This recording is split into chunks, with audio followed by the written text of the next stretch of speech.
These are the two gum shields that the seller sent me. So as you can see, they are hollow on one side and flat on the other.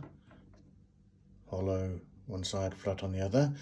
Now, in order to be an effective bruxism shield, they need to be joined because they need to fit the top and the bottom sets of teeth. As you can see, these are not joined, so they cannot be used for anti-snoring.